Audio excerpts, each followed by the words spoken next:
نہ کرو ان میں سے جو چیزیں تمہیں پسند ہے. قمیض پھٹ گئی ہے بوسہ دے دو، یہ نہیں ہے خیرات جو تمہیں محبوب ہو. لن تنالوا البر، بر کے مقام تک نہیں پہنچ سکتے. پھر میں کہہ رہا ہوں عابد ہو سکتے ہو، زاہد ہو، علم کا معاملہ ہے، محدث ہو سکتے ہو، مفسر ہو سکتے ہو، فقیہ ہو سکتے ہو، مفتی ہو سکتے ہو، سب کچھ ہو سکتے ہو. قرآن مجید کی روح سے نیک نہیں کہلا سکتے. وآت المال علی حبہ. اب اس میں جو ترتیب میں نے کہا تھا الاقرب فالاقرب، الاقرب فالاقرب، سب سے پہلے ذوی القربہ. اور اس میں اکثر و بیشتر ہم دور دراز کے لوگوں کے ساتھ نہیں ہو رہی ہے. سگے بھائی کی بیوہ اور یتیم بچے نے اس وقت یہ کر دیا تھا، یہ کر دیا تھا. ظاہر بات ہے رشتہ داروں سے تو شکایتیں ہوتی ہیں، یہ تو ہمیشہ ہمارے مخالف رہے جی، ان کی ہم کیسے اگر تو اللہ کے لیے دینا ہے تو پہلا حق ان کا. من احب للہ وابغض للہ واعطى للہ ومنع للہ. اللہ کے لیے دیا ہے اگر تو اپنے اس نفس کی جو انتقام کا جذبہ ہے اس کو کچلو، اور جس کا سب سے پہلا حق ہے اس کو حق بحقدار رسید. ذوی القربى والیتامى، جو بے سہارا رہے، باپ کا سایہ نہ رہے. والمساکین، مساکین کسے کہتے ہیں؟ مسکنت کہتے ہیں کم ہمت. آپ کو معلوم ہے آج کل ایک مرض کہلاتا ہے نیورستھی. آدمی دیکھنے میں ہٹا کٹا ہے، صحت مند ہے، لیکن اندر سے ایسے جواب دے گئی ہے کچھ کر ہی نہیں سکتا. وہ ہے مسکین. اسی لیے جو فرمایا گیا یہودیوں کے لیے ضربت علیہم الذلۃ والمسکنۃ، ذلت کے معنی بھی کمزوری، اور مسکنت کم ہمت، ہمت ختم ہو گئی.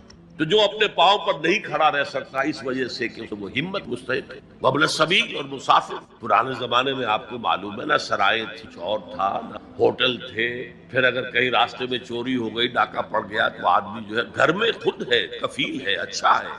اس وقت کی حالت ہے. ہمارے یہاں بیگرز نے اسی کو ایک بہت بڑا بہانہ بنایا. وہی میں آیا تھا وہاں سے، یہاں سے جیب کا چلا گیا، اب مجھے واپس جانے کے لیے کرایہ چاہیے. اکثر و بیشتر جھوٹے کیس. اگر آپ کسی کو پکڑ لیں اور ساتھ لیں، تحقیق کراؤ تو بھاگ جائے، نہیں آئے گا. لیکن یہ کہ سبیل یہ کھاتا ہے. وسائلین، یہ ذرا تفصیل طلب ہو. اسلام کی تعلیم بڑی، ایک طرف سوال کی مذمت ہے، مت اپنا دستے سوال دراز کرو کسی کے سامنے. جو شخص ہاتھ پھیلاتا ہے مانگنے کے لیے، وہ اپنی عزت نفس کو ہتھیلی پر رکھ کر آپ کے سامنے، اور آپ ٹھوکر مار دیتے ہیں اس کی. مانگو اللہ سے، اللہ کی سے تمہاری ضروری کر سکتے بغیر اس کے کہ تم کے سامنے دستے. سخت مذمت ہے. اور خاص طور پر بیگری جو ایک انسٹیٹیوشن بن گیا ہے، ایک پیشہ بن گیا. اسلام کی تعلیمات کے منافی اس طرح کی ہم خیرات بانٹتے ہیں، 5 روپے کا نوٹ دے رہے ہیں مانگنے کے باہر، سمجھ رہے ہیں ہم نے حاتم طائی کی خبر کو لات مار دی. حالانکہ حقیقت میں آپ انسٹیٹیوشن آف بیگری کو سپورٹ کر رہے ہیں. کسی ایک کو لے لو، آؤ چلو مجھے اپنا گھر دکھاؤ، مجھے بتاؤ تم واقعی اس قابل ہو یا نہیں ہو، اور پھر اس کی کرے لمسم کر. پھر وہ 5 روپے نہیں ایسی دیں کہ وہ کچھ اپنے پاؤں پر کھڑا ہو. میں نے 1 روپیہ نہیں کہا آج کہ 1 روپیہ تو اب کوئی شے نہیں رہی، لیکن یہ کہ 5 روپے کا نوٹ بھی آپ نے تقسیم کرنے شروع کر دیے، یہ کیا ہے؟ والسائلین وفی الرقاب. لیکن دوسری طرف سائل کو جھڑکنا نہیں. ولا اما سائل فلا تنہر، جھڑکو نہیں. اچھا بھائی نہیں، معاف کرو میرے پاس آپ کی مدد کی میں کچھ. دونوں کے درمیان، بلکہ یہاں تک بھی فرمایا سائل کو دو، چاہے وہ گھوڑے پر سوار ہو کر دروازے، کیا پتا اس کی واقعی الجھن کیا ہے. تو سوال کی مذمت اور سائل کو جھڑکنے کی ممانعت. حتی الامکان خالی ہاتھ نہ لوٹاؤ. اس نے اپنی عزت نفس اپنی ہتھیلی پر رکھ کر تمہاری سامنے دیا، اسے ٹھوک. لیکن جیسا کہ میں نے عرض کیا، یہ انسٹیٹیوشن آف بیگری جو ہے یہ ایک علیحدہ شے ہے، بالکل اس کا اس سے کوئی تعلق نہیں. وفی الرقاب، رقاب جمع ہے رقبہ، گردن. فک رقبۃ او اطعام فی یوم ذی مسغبۃ یتیما ذا مقربۃ مسکینا ذا متربہ. فک رقبۃ، کسی کی گردن چھڑا دے. اس وقت سب سے بڑی اپلیکیشن اس کی تھی غلاموں کو، کنیزوں کو اپنے پیسے سے خرید کر آزاد. بہت بڑی نے. اور حضرت ابو بکر رضی اللہ تعالیٰ عنہ کے دفتر فضائل میں سب سے اونچا کام یہ کہ جن غلاموں کو، جن کنیزوں کو ستایا جا رہا تھا، their owners, their masters، ان کے آقا کو حق حاصل تھا، جو چاہے کریں ان کے ساتھ، قتل کر دے کوئی پوچھنے والا نہیں. یہ میں پہلے بھی عرض کرتا، میری ملکیت ہے، جیسے میری بکری میری ملکیت ہے، میں نے اس کو ذبح کیا، گوشت کھا لیا، تم کون ہوتے ہو پوچھ. میرا غلام تھا، میں نے قتل کر دیا، تم کون ہو پوچھ. ان کو حضرت ابو بکر آزاد کیا اور منہ مانگے دام دی. حضرت بلال کے لیے امیہ ابن خلف نے اتنی بڑی رقم، حضرت ابو بکر باپ نے کہا بھی خفا نے، ابو بکر کو کوئی غلام خریدنا ہی تھا، تو طاقتور آدمی جو کام آ سکے کہیں اس کو خریدنا چاہیے. مجھے کیا پتا ابو بکر کس لیے خرید رہا اور کس کے لیے خرید. آج کے دور میں اس کی اپلیکیشن ہو، کوئی شخص جو ہے اگر قرض میں اس طرح جکڑا جائے کہ لاکھ ہاتھ پاؤں مارے نکل نہیں سکتے، اس کو کوئی لمپ سم مدد دے کر اس قابل کیا جائے کہ وہ پھر اپنے پاؤں کھڑا ہو جائے. یہ نہیں کہ اسے آپ ہر مہینے کچھ رقم مینٹین، اس سے تو وہ اسی پوزیشن میں رہے گا. یہ بعض مائنورٹی کمیونٹیز کے اندر یہ معاملہ موجود. کوئی بھائی اگر گر گیا ہے کاروبار میں تو اس کی پھر ایسی بن جائے کہ وہ پھر آپ کی صف میں آ کر respectable members of your community وہ اس شکل میں پہنچ جائے. یہ بھی فق و رقبت کی ذیل میں آج کل من عبا للہ وابغض للہ وعطا للہ ومنع للہ، اللہ کے لیے دیا ہے اگر تو اپنے اس نفس کے جو انتقام کا جذبہ ہے اس کو کچلو، اور جس کا سب سے پہلا حق ہے اس کو پہنچاؤ. حق بحقدار رسید ذوی القربى والیتامى، جو بے سہارا رہ گئے، باپ کا سایہ نہ رہا. والمساکین، مساکین کسے کہتے ہیں؟ مسکنت کہتے ہیں کم ہمت. آپ کو معلوم ہے آج کل ایک مرض کہلاتا ہے نیورستھینیا. آدمی دیکھنے میں ہٹا کٹا ہے، صحت مند ہے، لیکن اندر سے اس کی کوئی ہمت ایسے جواب دے گئی ہے کچھ کر ہی نہیں سکتا. وہ ہے مسکین. اسی لیے جو فرمایا گیا یہودیوں کے لیے ضربت علیہم الذلۃ والمسکنہ، ذلت کے معنی بھی کمزوری اور مسکنت کم ہمت، ہمت ختم ہو گئی. تو جو اپنے پاؤں پر نہیں کھڑا رہ سکتا اس وجہ سے کہ اس میں وہ ہمت کم ہو گئی ہے، وہ بھی مستحق ہے. وابن السبیل اور مسافر. پرانے زمانے میں آپ کو معلوم ہے نہ سرائے تھی، نہ کچھ اور تھا، نہ ہوٹل تھے.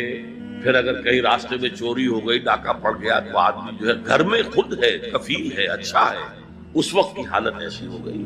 ہمارے ہاں بیگرز نے اسی کو ایک بہت بڑا بہانہ بنایا ہوا، جی میں آیا تھا وہاں سے اور یہاں سے اور میری جیب پھٹ گئی، سب کچھ چلا گیا، اب مجھے واپس جانے کے لیے کرایہ چاہیے. اکثر و بیشتر جھوٹے کیسز ہوتے ہیں. اگر آپ کسی کو پکڑ لیں اور ساتھ لے کر کہیں تحقیق کراؤ تو حق جائے گا، پھر بھی آئے گا اس کو. لیکن یہ کہ ابن السبیل یہ بھی ایک کھاتا ہے. والسائلین، یہ ذرا تفصیل طلب معاملہ. اسلام کی تعلیم بڑی متوازن. ایک طرف سوال کی مذمت ہے، مت اپنا دستے سوال دراز کرو کسی کے سامنے. جو شخص ہاتھ پھیلاتا ہے مانگنے کے لیے وہ اپنی عزت نفس کو ہتھیلی پر رکھ کر آپ کے سامنے پیش کر رہا، اور آپ ٹھوکر مار دیتے ہیں اس کی عزت نفس. مانگو اللہ سے. اللہ کسی کے دل میں ڈالے تمہاری ضرورت پوری کر سکتا ہے بغیر اس کے کہ تم کسی کے سامنے دستے سوال دراز کرو. تو سخت مذمت ہے. اور خاص طور پر بیگری جو ایک انسٹیٹیوشن بن گیا ہے، ایک پیشہ بن گیا ہے، وہ تو اسلام کی تعلیمات کے منافی ہے. اور جس طرح کی ہم خیرات بانٹتے ہیں، 5 روپے کا نوٹ دے رہے ہیں مانگنے والوں کو مسجدوں کے باہر، سمجھ رہے ہم نے حاتم طائی کی خبر کو لات مار دی، حالانکہ حقیقت میں آپ انسٹیٹیوشن آف بیگری کو سپورٹ کر رہے ہیں. کسی ایک کو لے لو، آؤ چلو مجھے اپنا گھر دکھاؤ، مجھے بتاؤ تم واقعی اس قابل ہو یا نہیں ہو، اور پھر اس کی مدد کرے، لمسم کرے. پھر وہ 5 روپے دیں، ایسی دیں کہ وہ کچھ اپنے پاؤں پر کھڑا ہو. میں نے 1 روپیہ نہیں کہا کہ 1 روپیہ تو اب کوئی شے نہیں رہی، لیکن یہ کہ 5 روپے کا نوٹ بھی آپ نے تقسیم کرنے شروع کر دیے، یہ کیا ہے؟ والسائلین وفی الرقاب. لیکن دوسری طرف سائل کو جھڑکنا نہیں. ولا اما السائل فلا تنہر، جھڑکو نہیں. اچھا بھائی نہیں، معاف کرو میرے پاس اس وقت آپ کی مدد کے لیے کچھ نہیں ہے، میں کچھ نہیں کر سکتا. تو ان دونوں کے درمیان اصل میں معاملہ. بلکہ یہاں تک بھی فرمایا سائل کو ضرور دو، چاہے وہ گھوڑے پر سوار ہو کر تمہارے دروازے پہ آئے. کیا پتا اس کی واقعی الجھن کیا ہے. تو سوال کی مذمت اور سائل کو جھڑکنے کی ممانعت. حتی الامکان خالی ہاتھ نہ لوٹاؤ. اس نے اپنی عزت نفس اپنی ہتھیلی پر رکھ کر تمہاری سامنے پیش کر دیا، اسے ٹھوکر. لیکن جیسا کہ میں نے عرض کیا، یہ انسٹیٹیوشن آف بیگری جو ہے یہ ایک علیحدہ شے ہے بالکل، اس کا اس سے کوئی تعلق نہ سمجھ. وفی الرقاب، رقاب جمع ہے رقبہ، گردن. فک رقبۃ او اطعام فی یوم ذی مسغبۃ یتیما ذا مقربۃ او مسکینا ذا متربہ. فک رقبۃ، کسی کی گردن چھڑا دینا. اس وقت سب سے بڑی اپلیکیشن اس کی تھی غلاموں کو، کنیزوں کو اپنے پیسے سے خرید کر آزاد کر دینا. بہت بڑی نیکی، بہت بڑی نیکی. اور حضرت ابو بکر رضی اللہ تعالیٰ عنہ کے دفتر فضائل میں سب سے اونچا کام یہ ہے کہ جن غلاموں کو اور جن کنیزوں کو ستایا جا رہا تھا، their owners, their masters، ان کے آقا کو حق حاصل تھا، جو چاہے کریں ان کے ساتھ. قتل کرنے کوئی پوچھنے والا نہیں ہے. میں پہلے بھی عرض کر چکا ہوں، میری ملکیت ہے، جیسے میری بکری میری ملکیت ہے، میں نے اس کو ذبح کیا، گوشت کھا لیا، تو کون ہوتے ہو پوچھنے والے؟ میرا غلام تھا، میں نے قتل کر دیا، تو کون ہو پوچھنے والے؟ ان کو حضرت ابو بکر نے خرید کر آزاد کیا اور منہ مانگے دام دیے. حضرت بلال کے لیے امیہ ابن خلف نے اتنی بڑی رقم مانگی، حضرت ابو بکر نے کہا ٹھیک ہے باپ نے کہا بھی ابو قحافہ نے ابو بکر کو کوئی غلام خریدنا ہی تھا تو کوئی طاقتور آدمی جو کام آ سکے کہیں اس کو خریدنا چاہیے. مجھے کیا پتا ابو بکر کس لیے خرید رہا اور کس کے لیے خرید رہا. بہترین صدقہ جاریہ نیک اولاد ہے. اگر آپ نے اپنی اولاد کی پرورش صحیح کی ہے، انہیں مسلم اور مومن بنا کر اٹھایا ہے، وہ اللہ کے فرما بردار متقی بندے ہیں، تو یہ جو ان کا وجود ہے، ان سے جو بھی نیکی پھیلے گی، ان سے جو آگے تقویٰ پھیلے گا، ان سے جتنا بھی بھلائی کا آگے فروغ ہوگا، اس کا ثواب آپ کو ملتا رہے گا. تو سب سے بڑا صدقہ جاری اس اجلت پسندی کا ایک منظر یہ بھی ہے کہ بڑے سے بڑا انسان بھی چاہے وہ خیر ہی کے لیے اجلت چاہے، اس سے وہ بالکل محفوظ نہیں. اس کی مثالیں میں دے چکا. حضرت موسیٰ علیہ السلام کی وضاحت کے ساتھ مثال، صراحت کے ساتھ مثال قرآن میں آئی. حضور کو بار بار روکا گیا. اس قرآن کے لیے بھی جلدی نہ مچائیے. لا تحرک بہ لسانک لتعجل لا تعجل بالقرآن من قبل ان یقضى الیک وحیہ. یہ جو حب عاجلہ ہے، میں نے ایک لفظ استعمال کیا تھا کہ نہ نبی حب عاجلہ نہیں، معاذ اللہ ثم معاذ اللہ، اجلت پسند. اس سے نبی، رسول، اولیاء اور داعیان حق کوئی بھی مستثنا نہیں. اس کے لیے میں چاہتا ہوں کہ دو مثالیں اس بر عظیم پاک و ہند کی عظیم دینی تحریکوں کے حوالے سے میں آپ کے سامنے رکھوں. پچھلی صدی کی عظیم ترین تحریک شہیدین سید احمد بریلوی رحمۃ اللہ علیہ اور شاہ اسماعیل شہید رحمہ اللہ، اور ان کے ساتھ سینکڑوں صحابہ شہید ہوئے بالاکوٹ. ان کی جو غلطی ہوئی وہ یہی اجلت پسندی، تقوی، تدین، خلوص، اخلاص.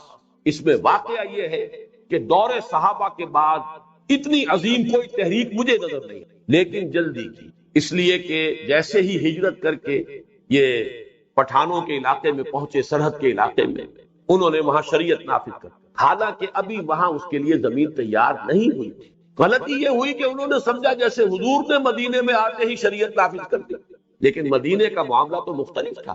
وہاں سے تو اہل مدینہ جا کر حضور کو لے کر آئے تھے. یہاں ایسی صورت تو نہیں تھی. یہاں تو یہ خود وہاں پہنچے تھے. ابھی وہاں پر کچھ اپنی دعوت کو مزید پھیلا کر، لوگوں کی ذہنی تربیت کر کے، ان کی طبیعتوں میں آبادگی پیدا کر کے کام کرنا چاہیے تھا. لیکن یہ کہ بہرحال پوری نیک نیتی سے، پورے خلوص و اخلاص سے انہوں نے وہ پورا کا پورا نظام جو ہے فوری طور پر قائم کیا. نتیجہ یہ ہوا کہ معاشرے نے ریولٹ کر، خود وہاں پر پٹھانوں نے بغاوت کی، پٹھانوں نے سکھوں کے ساتھ مل کر سازش کر کے مروایا. یہ سارا معاملہ کیوں ہوا؟ اجلت. خیر میں بھی جلدی جو ہے پسند نہیں. سہج پکے سو میٹھا ہو. اے نبی آپ قرآن کے لیے بھی جلدی نہ کیجیے. لا تعجل بالقرآن من قبل ان یقضى الیک وحیہ. یہی معاملہ ہوا اس صدی کی ایک عظیم تحریک سے، تحریک جماعت اسلامی سے. یہ تحریک جس نہج سے اٹھی تھی، قوم پرستانہ تحریکوں سے علیحدہ اپنا راستہ نکالا، خالص انقلابی انداز میں اصولی اسلامی انقلابی تحریک کا آغاز کیا. سیاست سے، الیکشن سے، 1946 کے الیکشن میں بھی کوئی حصہ نہیں لیا، لیکن پاکستان کے قائم ہوتے یہ سمجھا کہ بس اب سیاست کے اندر کود پڑنا چاہیے. وہی فضا، وہی ماحول، وہی لوگوں کی سوچ، وہی ان کے اخلاق کی حالت، اور وہ الیکشن کے اندر جو ہے پلنج کیا. نتیجہ یہ ہوا کہ جو سن 51 میں جو چھلانگ لگائی تھی تو سن 92 جا رہا ہے، نہ کچھ ہاتھ پلے آج تک آیا. اور واقعہ یہ ہے کہ اپنا تقویٰ اور تدین کا اور اپنی اصول پسندی کا بہت سا جو سرمایہ ہے وہ بھی ہاتھ سے دے. اب جو کچھ ہو رہا ہے وہ آپ کے سامنے ہے. پاسبان تحریک، اس میں بھی صرف اجلت پسند. میں نے جب سن 56 میں اپنا وہ مقالہ لکھا تھا، جبکہ میں بھی جماعت اسلامی کا رکن ہوں، میں نے نشاندہی کی کہ غلطی ہو گئی ہے ہم سے، یہ کلیکٹیو مسٹیک ہے اور یہ خالص نیک نیتی سے کی گئی تھی غلطی. اجلت پسندی میرا ایک چیپٹر ہے اس میں، جہاں میں نے تجزیہ کیا کہ اصل سبب کیا تھا. کوئی بدنیتی نہیں تھی معاذ اللہ، مولانا مودودی کی یا مولانا اصلاحی صاحب کی یا بڑے بڑے لوگ تھے، کوئی بدنیتی نہیں تھی، لیکن یہ کہ اجلت پسندی، جلد بازی، اس کا نتیجہ یہ نکلا ہے. تو میں نے وہاں جو ہے اس پوری کتاب کو در حقیقت اس پر بیس کیا کہ یہ اصلاً ایک صحیح ترین اصولی اسلامی انقلابی تحریک تھی، لیکن اجلت پسندی کے ساتھ قبل از وقت سیاسی میدان میں چھلانگ لگا کر اب یہ صرف اسلام پسند قومی سیاسی جماعت بن کر رہ گئے. اور یہ الفاظ میرے ہیں سن 56 کے. اس کے بعد سے تو اور بہت سا پانی وقت کے دریا میں بہہ گیا ہے اور نہ معلوم اور معیار کتنے نیچے گئے ہیں. لیکن اس پوری کتاب کو پھر میں نے جب آخر میں سمپ کیا ہے تو میرا وہ چیپٹر ہے، میں چاہتا ہوں کہ یہ اجلت پسندی یہ کتنی بڑی بیماری ہے. اس کے لیے آپ حضرات کچھ چیپٹر کا ضرور مطالعہ کریں کہ میں نے اس کتاب کو سبب کیا کہ اس کا سبب کوئی بدنیتی نہیں، یہ وہی اجلت پسندی ہے۔ اجلت پسندی اگر شہیدین سے ہو گئی، اجلت پسندی اگر خود حضرت موسیٰ علیہ السلام سے ہو گئی، تو ظاہر بات ہے کہ اور کون ہے جو اس کا دعویٰ کر سکے کہ وہ اس سے بالکل محفوظ ہے۔ لیکن اس سے آگے کسی بھی بدنیتی کا الزام میں نے نہیں لگایا کبھی بھی، میں اس کی وضاحت کرنا چاہتا تھا۔ اور اس کے حوالے سے آج یہاں پر وہ تحریک جماعت اسلامی میرا سن 56 کا لکھا ہوا مقالہ جو ہے اس کے بھی کچھ نسخے لے آئے گئے ہیں، جو حضرات چاہیں ان کو حاصل۔ اب آگے آئیے، وقت تھوڑا ہے، ہمیں اس سورہ مبارکہ کی تکمیل کرنی ہے۔ اس کے بعد اب 3 نقشے کھینچے گئے ہیں اس سورہ مبارکہ میں، جسے ہم تصویر لفظی کہہ سکتے ہیں، منظر کشی۔ کل 4 منظر ہیں جو اس سورہ مبارکہ میں ہیں۔ ایک منظر آ چکا ہے کہ جو ہماری گزشتہ نشست سے بھی پیوستہ نشست جو ہے پچھلی دوسری نشست سورہ مبارکہ پر جو تھی اس میں آ چکا، وہ ہے قیامت کا نقشہ۔ فَإِذَا بَرِقَ الْبَصَرُ وَخَسَفَ الْقَمَرُ وَجُمِعَ الشَّمْسُ وَالْقَمَرُ يَقُولُ الْإِنسَانُ يَوْمَئِذٍ أَيْنَ الْمَفَرُّ۔ یہ ایک نقشہ ہے، لفظی تصویر ہے۔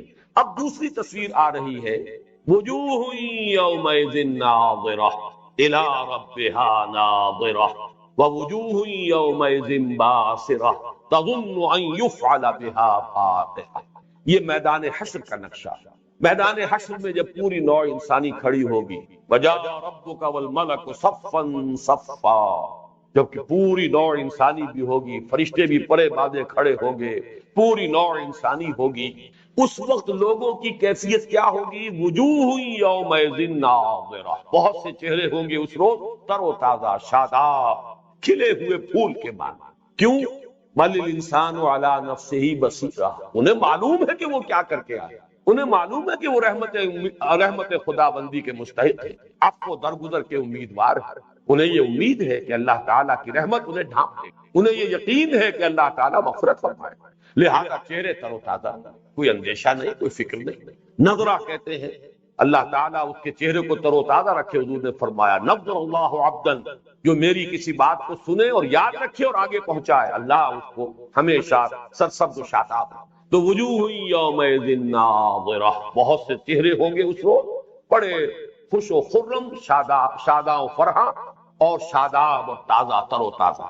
ووجوہ یوم الی ربہا ناظرہ، وہ اپنے رب کی طرف دیکھ رہے ہوں گے یا اپنے رب کے انتظار میں ہوں گے۔ یہ انتظار کا لفظ بھی نظر سے بنا ہے، باب افتعال۔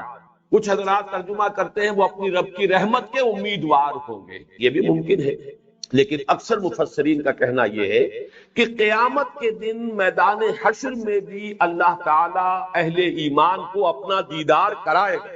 کچھ لوگ اس کا انکار کرتے ہیں، اسی لیے وہ پھر انتظار کے معنی کی طرف گئے ہیں، لیکن میں جو جمہور مفسرین کی رائے ہے اسی سے متفق ہوں، اور میرے سامنے اس کا ثبوت موجود ہے۔ سورہ مطففین میں فرمایا گیا ہے کفار و فساق کے لیے، کلا انہم عن ربہم یومئذ لمحجوبون، وہ لوگ اس دن اپنے رب سے حجاب میں ہوں گے، کھڑے ہوں گے، وہی میدان حشر میں ہوں گے، لیکن اللہ تعالیٰ کا دیدار ان کو نصیب نہیں ہوگا، جبکہ اہل ایمان کو دیدار خداوندی نصیب ہوگا اور اس شاداں و فرحاں۔ وجوہ یومئذ ناظرہ الی ربہا ناظرہ ووجوہ یومئذ باسرہ، بہت سے چہرے ہوں گے اس دن سوکھے، اداس، اترے ہوئے چہرے۔ اس لیے وہی لفظ پھر نوٹ کیجئے، بل انسان علی نفسہ بصیرہ، انہیں معلوم ہے جو کچھ کر کے لائے، نتیجہ جو ہے وہ تو ان کی پیشانیوں پر لکھا ہوا، چہروں کے اوپر ہے۔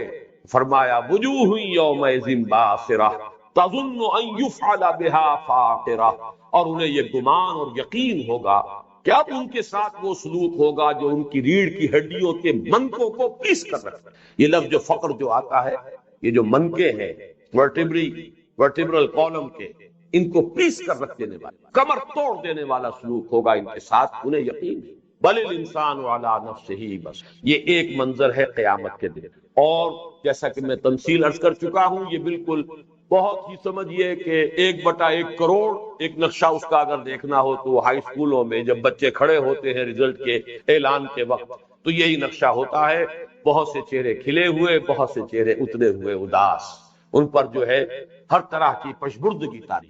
اب دوسرا منظر آ رہا ہے، اس کے لیے نوٹ کیجئے حضور کی حدیث، من مات فقط قامت قیامتہ، جو مر گیا، جس کی موت آ گئی، اس کی قیامت تو کھڑی ہو گئی۔ تو ایک تو قیامت کبریٰ ہے جو ہونی ہے، قیامت کا دن، جبکہ میدان حشر میں سب لوگ کھڑے ہوں گے۔ یوم یقوم الناس لرب العالمین، جس دن کے تمام انسان جہانوں کے پروردگار کے سامنے حاضر ہوں، وہ قیامت کبریٰ۔ ایک قیامت صغریٰ ہے انسان کی موت۔ اب یہ عالم نزع کا نقشہ کھینچ، کلا، کیونکہ بہت چندرا کر استہزاء کے انداز میں کہتے تھے ایان یوم القیامہ، کب ہوگا قیامت کا دن؟ ہاں بتائیے، یہ جہاز کہاں نظر انداز ہو گیا، آ کیوں نہیں جاتا، لے آئیے نا قیامت کو۔ تو اب ان کی جو ڈھٹائی تھی اس کے جواب میں وہ نقشہ کھینچا جا رہا ہے، اور یہ نقشہ وہ ہے کہ جو ہر انسان کے سامنے، کون انسان ہوگا جس نے کسی انسان کو عالم نزع میں نہ دیکھا ہو کہ کیا کیفیت ہو۔ یہ قیامت تو تمہارے سر پر کھڑی ہے، وہ قیامت ابھی فرض کیجئے کہ اور 200 برس نہیں آتی، فرض کیجئے، لیکن یہ قیامت تو ہر انسان اپنے سر پر خود لیے ہوئے گٹھلی جو ہے پھر رہا ہے۔ کیا پتا ہے ابھی جائیں سڑک پر اور ایکسیڈنٹ ہو اور ختم ہو جائے۔ یہ قیامت تو ہم میں سے ہر شخص جو ہے خود اپنے کندھوں پر اٹھائے پھر رہا ہے۔ جیسے حضرت مسیح نے کہا تھا کہ آؤ میرے ساتھ اپنی صلیب اٹھا کر آؤ، ہر شخص اپنی موت کو اپنے کندھے پر اٹھائے پھر رہا ہے۔ اس موت کا نقشہ کیا ہے؟ کلا اذا بلغت التراقی، کوئی نہیں، تمہارا یہ سارا استہزاء ختم ہو جائے گا، یہ ساری ڈھٹائی اور یہ ساری جو تمہاری اکڑ فو ہے نکل جائے گی۔ کوئی نہیں، جب آپ پہنچتی ہے جان، بلغت التراقی، تراقی یہ ہنسلی کی ہڈی، جب ہنسلیوں میں آپ ہنستی ہے جان، یہ جس کو ہم یغرغر کہتے ہیں، حدیث کے اندر آیا ہے مادم یغرغر، نزع کے وقت پھر گھنگرو بولتا ہے یہاں آ کر، معلوم ہوتا ہے کوئی چیز آ کر یہاں پھنس گئی۔ یہ ہے وہ عالم نزع کی تعبیر، کلا اذا بلغت التراقی وقیل من راق، اور کہا جاتا ہے یا کہا جائے گا، ہے کوئی پھونکنے والا، جھاڑ پھونک کرنے والا، کوئی تعویذ گنڈا؟ سے مراد کیا ہے؟ طبیب جواب دے چکے، معالج جواب دے، اب ہر طرف سے مایوس۔ تو بڑے سے بڑے پھندے خواں اور بڑے سے بڑے ریشنلسٹ بھی پھر اس وقت کہتے ہیں کوئی ہو جائے، کوئی ٹونا ٹوٹکا، کوئی جھاڑ پھونک، کوئی جادو، کچھ چل جائے کسی طریقے سے جان بچ۔ وقیل من راق وظن انہ الفراق، اور اسے یقین ہو گیا۔ یہ ظن کا لفظ جو عربی زبان میں صرف گمان کے لیے نہیں ہوتا، یہ گمان کے مختلف درجے ہیں۔ ایک گمان غالب ہوتا ہے جو یقین سے بالکل قریب ہے، متصل ہے، اور یقین ہو گیا اسے کہ اب تو یہ جدائی کا وقت آ گیا، انہ الفراق، اب تو یہ محل چھوڑ کر جانا ہی، بڑے چاؤ سے، بڑے ہی ارمانوں سے بنایا تھا، اب یہ سب بیوی بچے جو ہیں اب ان کو داغ مفارقت دینی ہی، یہ سارے لاڈ پیار یہ سب کے سب بہرحال ایک وقت آ گیا ہے کہ اب جدائی، انہ الفراق وظن انہ الفراق والتفت الساق بالساق، یہ ہے وہ عالم نزع کی سختی، اور پنڈلی پنڈلی سے لپٹی ہوئی ہو، جان جب نکلتی ہے تو جو تشنج ہوتا ہے انسان کے جسم میں، والتفت الساق بالساق، لپٹی ہوئی ہوگی پنڈلی پنڈلی کے ساتھ، الی ربک یومئذ المساق، اس سے پہلے آ چکا الی ربک یومئذ المستقر، یہاں آیا الی ربک یومئذ المساق، ساقہ یسوق کو کہتے ہیں دھکیلنا کسی، اسی لیے سواق کہتے ہیں جدید عربی میں ڈرائیور کو۔ ایک ہوتا ہے قادہ یقودو، اس کے معنی آگے سے کھینچنا، اگر آپ کسی کو کھینچ رہے ہیں آگے سے، یہ ہے قادہ یقودو، اسی سے قائد کا لفظ بنا ہے، قائد آگے ہوتا ہے اور وہ لوگوں کو اپنے پیچھے لے کر چلتا ہے، قائد۔ اور ساقہ یسوق کو دھکیلنا، جیسے گھوڑے کے پیچھے سائس بیٹھا ہوا ہے، وہ اسے دھکیل رہا ہے، وہ اس کے پیچھے ہوتا ہے، اسی طریقے سے کار کے انجن کے پیچھے بیٹھا ہوا ہے اس کے اسٹیئرنگ پر ڈرائیور، تو یہ ہے ساقہ یسوق کو دھکیل کر لے، اور سواق ڈرائیور، اسی لیے یہ لفظ استعمال ہوتا ہے۔ الی ربک یومئذ المساق، تیرے رب ہی کی طرف اس دن تو چاروں ناچار دھکیلے جانا، اور بالآخر وہ ہوگا جو پہلے آ چکا، الی ربک یومئذ المستقر، اس دن تو تیرے ہی رب کے حضور میں جا کر بہرحال کھڑے ہوئے، پیشی وہی ہوگی جائے قرار ہوگی۔ اب چوتھی تصویر آ رہی ہے، اس کو اب ذہن میں لائیے، چشم تصور سے دیکھیے، کوئی ابو جہل، کوئی ابو لہب، کوئی ولید بن مغیرہ، کوئی عقبہ ابن ابی معیط، کوئی شخص جس نے یہ آیات سنی اور سن کر بڑے غرور اور تکبر کے ساتھ، اوہ کیا ہے، خامخواہ کی ایک تک بندی کر رہا ہے یہ شخص، خامخواہ ہم پر دھونس جما رہا ہے، اس نے کہیں سے شاعری سیکھ لی ہے، کہیں کاہنوں سے تربیت لے آیا ہے، کہیں کوئی غلام رکھا ہوا ہے اپنے گھر میں اجمی، اس سے ڈکٹیشن لیتا ہے، ہم پر دھونس جماتا ہے، یہ کہتا ہوا پیٹھ موڑی اور چل گئی، چھوڑو جی چھوڑو، کہاں ان کی طرف اپنے توجہ کر کے اپنا وقت ضائع کرنا ہے، اس نقشے کو ذہن میں رکھیں۔ فلا صدق ولا صلى، تو اس بدبخت نے نہ تصدیق کی نہ نماز، یہ ذرا نوٹ کر لیجئے، ہمارا جو اگلا درس ہے حصہ سوم جو ہے منتخب نصاب کا، اس میں پہلا لفظ آئے گا قد افلح المؤمنون الذین هم فی صلاتهم خاشعون، کامیاب ہو گئے اہل ایمان جو اپنی نمازوں میں خشوع اختیار کرتے۔ ایمان کا مظہر اول نماز، اور تصدیق کے معنی ایمان ہے۔ ایمان کے معنی کیا ہے لفظی؟ تصدیق بما جاء به النبی صلی اللہ علیہ وسلم، تصدیق کرنا نبی کی نبوت و رسالت کی، یہ ایمان، ان کے دعوے کو مان لے۔ فلا صدقا، تو تصدیق نہیں کی، یعنی نہ ایمان لایا، اور ایمان کا جو مظہر اول ہے ولا صلا، نہ نماز، ولکن کذب وتولی، اس کے برعکس روش کیا اختیار کی؟ جھٹلا دیا۔ نہیں جی یوں ہی بس تک بندی ہے، شاعری ہے، سحر ہے، جادو سیکھ آئے ہیں، کوئی کاہنوں سے تربیت حاصل کر لی ہے، ان کا دعویٰ غلط ہے، کوئی رسالت نہیں، کوئی نبوت نہیں، کوئی اللہ کی طرف سے کلام نہیں آیا، من گھڑت باتیں ہیں۔ ولیکن کذا، جھٹلایا، وتولا، اور پیٹھ موڑ، روگردانی کی، پہلو موڑا اور چل دیا۔ ثم ذهب الى اهله يتمطى، پھر چلا اپنے گھر والوں کی طرف اینڈتا ہوا، اکڑتا۔ اب دیکھیے تصویر لفظ حضور کے سامنے کوئی ہے، آپ دعوت دے رہے ہیں، آپ یہی فرض کیجئے یہی سورت مبارکہ پڑھ کر سنا رہے ہیں، لیکن وہ متکبرین، وہ لوگ مترفین، وہ جو ان کے سردار تھے، ان لوگوں کا طرز عمل کیا تھا؟ فلا صدق ولا صلى ولكن كذب وتولى ثم ذهب الى اهله يتمطى اولى لك فاولى ثم اولى لك فاولى، تباہی ہے تیرے لیے اور پھر تباہی ہے لیے۔ ایک رائے یہ ہے کہ یہ ویل سے یہ لفظ جو ہے یہ مقلب ہے، بدلا ہوا ہے، الٹا ہوا لفظ ہے۔ بہرحال اس کی جو لغوی بحث ہے وہ طویل ہے، اس وقت میں اس میں نہیں جا سکتا، اس لیے کہ آج کی نشست میں یہ صورت ہمیں مکمل کرنی ہے۔ تو ویل یا اولا، تباہی ہے تیرے لیے، افسوس ہے تجھ پر، اے تف ہے تجھ پر، اولا لک فاولا ثم اولا لک فاولا، اظہار افسوس اور ایک درجے میں اظہار حسرت۔ یہ ابو جہل کا جہاں تذکرہ خاص طور پر ہے سورہ علق میں، اس میں ایک حسرت کا انداز، ارأیت ان کان علی الہدی او امر بالتقوی ارأیت ان کذب وتولی الم یعلم بان اللہ یری۔ ذرا غور کرو، اگر یہی شخص ایمان لے آتا، اگر یہی شخص نماز پڑھتا تو کتنا اچھا ہوتا۔ یہی ابو جہل ہوتا جو عمر فاروق کے درجے کو پہنچ سکتا تھا، اس لیے کہ واقعی اس کی شخصیت کے اجزاء ترکیبی میں بڑی مشابہت ہے حضرت عمر فاروق رضی اللہ تعالی عنہ کی شخصیت سے۔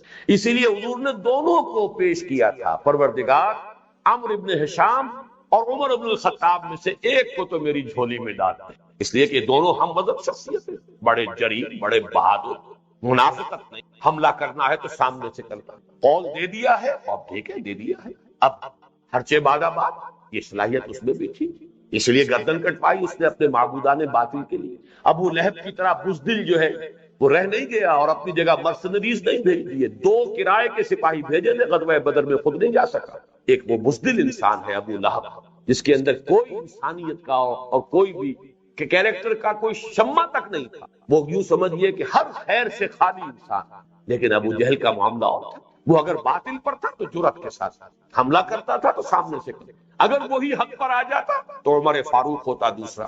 اس اعتبار سے وہ حسرت بھی ہوتی کہ یہ کدھر، کہاں کی یہ شے تھی، کدھر جا رہا ہے، یہ اگر کہیں اس رخ پر آتا تو کیا ہوتا، تو اس پر افسوس بھی اور حسرت بھی۔ اولا لک فاولا ثم اولا لک فاولا۔ اب یہاں سے استدلالی رنگ آیا، ابھی تک یہ سارا خطابی انداز، اور اس میں 4 تصویریں آ چکی ہیں۔ تصویر میدان حشر کی، تصویر زلزلہ اور ہولناکی جو ہے قیامت کی وہ پہلے آ چکی تھی، میدان حشر کی تصویر آ گئی، عالم نزع کی تصویر آ گئی، اور ان متکبرین اور ان کفار اور مکذبین کی رویے کی تصویر آ گئی۔ اب بات آئی ایحسب الانسان ان یترک سدی، کیا انسان یہ سمجھتا ہے کہ یوں ہی بیکار چھوڑ دیا جائے گا؟ ایسی کوئی حقیر شے ہے؟ یہاں اصل میں اب وہ نوٹ کیجئے جو استدلالی پہلو ہم سورہ آل عمران کے درس میں دیکھ چکے ہیں، ربنا ما خلقت ھذا باطلا، اے رب ہمارے تو نے یہ سب کچھ بیکار پیدا نہیں۔ جب گھاس کا تنکا بھی بیکار اور بے مقصد نہیں ہے تو انسان کیسے بیکار اور بے مقصد ہو جائے؟ اور انسان کے اندر عظیم ترین شے جو ہے وہ نیکی اور بدی کا شعور ہے، بھلائی اور برائی کا اس کی جو اندر تو پہچان ہے وہ ہے۔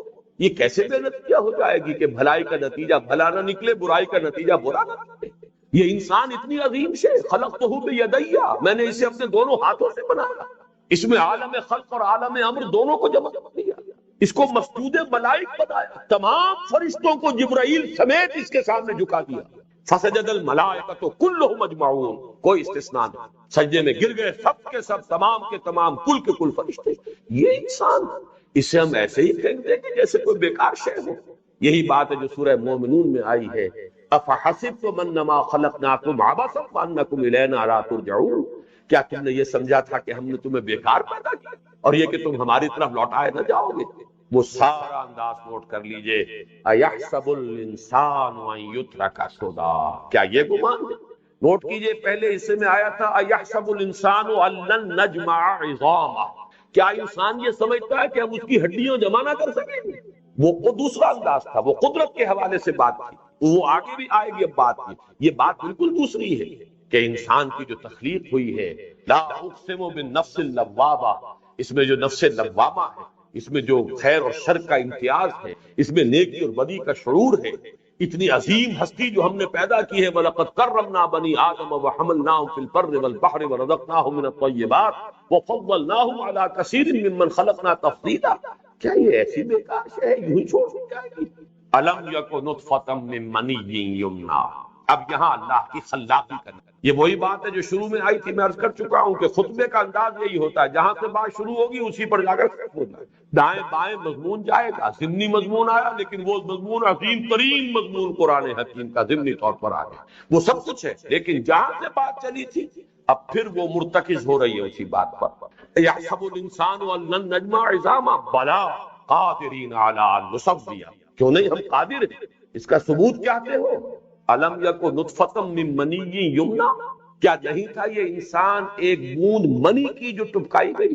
وہاں سے بات شروع کی جا رہی ہے جہاں سے ہر شخص کو معلوم ہے، اس سے پہلے عالم امر میں کیا تھا، عالم ارواح میں کیا تھا، یہ تو ہمیں نہیں معلوم، یہ تو قرآن نے بتایا تو ہمیں معلوم ہوا، لیکن یہ تو سب کو معلوم ہے کہ ہر انسان منی کی ایک بوند سے پیدا، الم یک نطفۃ من منی یمنا ثم کان علقۃ فخلق فسوی، پھر وہ ہوا علقہ۔ اس پر اب میں یہاں تھوڑا سا آپ کو، اگرچہ تفصیل سے میں یہ سورہ قیامہ کا درس میں نے دیا تھا تو بیان کر چکا ہوں کہ قرآن مجید میں ایمبریولوجی کے لیے جو الفاظ آئے ہیں، جنین کے مختلف جو مدارج اور مراحل ہیں جو قرآن مجید میں آئے ہیں، کل فزکس کے بارے میں کچھ بات ہو گئی تھی، آج بایولوجی کے بارے میں بات ہے، اور یہ تو اکتشافات ہیں۔ چنانچہ میں نوٹ کرا دوں آپ کو، ڈاکٹر کیتھ ایل مور جن کی بڑی عظیم تصنیف ہے دی ڈیولپنگ ہیومن ایناٹمی، جو ایک مضمون ہے، اس کا اہم ترین شعبہ ایمبریولوجی، علم الجنین، کہ ماں کے پیٹ میں بچے کی جو پرورش ہوتی ہے اور تدریجاً جو ترقی ہوتی ہے کن کن مراحل میں سے سکتا ہے۔ قرآن نے الفاظ استعمال کے نطفہ، علقہ، مضغہ، اور ان کی حقیقت واقعہ یہ ہے کہ ہمارے مفسرین کے سامنے نہیں آ سکی، اس لیے کہ ایمبریولوجی تو ابھی تھی نہیں، وہ بیچارے، اس میں کوئی ان پر الزام نہیں ہے، اس لیے کہ اب یہ علوم تو آج سامنے آئے۔ علقہ کا ترجمہ ہمیشہ آپ دیکھیں گے قرآن مجید میں جمے ہوئے خون کی پھٹکی، یہ کہاں سے ترجمہ بن گیا؟ علق کا اصل مفہوم کیا ہے، لغت میں اس کی اصل کیا ہے؟ عین لام قاف، عین لام قاف سے بہت سے الفاظ بنتے ہیں، معلق ہے کوئی شے، متعلق ہے کوئی شے، کوئی چیز کسی شے سے متعلق ہے، جڑی ہوئی ہے، معلق ہے کوئی لٹکی ہوئی ہے، عین لام قاف جو ہے وہ تو در حقیقت اس کا مفہوم یہ ہے، تو علقہ کا مفہوم جمی ہوئی خون کی پھٹکی کیسے بن گئی؟ لیکن چلا رہا، لیکن یہ کہ آج کے دور میں یہ حقیقتیں منتشر ہوئی۔ سب سے پہلے ایک فرینچ سرجن مورس بوکائی، اس نے کتاب لکھی اور اس نے کہا کہ ایمبریولوجی کے فنومینا جس قدر صحیح قرآن نے بیان کیے ہیں دنیا میں کہیں نہیں۔ اس کی کتاب قرآن، بائبل اینڈ دی سائنس، واقعہ یہ ہے کہ چوٹی کی، اور اللہ نے اسے توفیق دی، ایمان لے آیا۔ اس نے ثابت کیا کہ یہ physical phenomena, scientific phenomena old Testament میں بھی ہے، نیو ٹیسٹامنٹ میں بھی کچھ ذکر ہے، لیکن وہ سب غلط ہے۔ سائنس نے ثابت کر دیا ہے کہ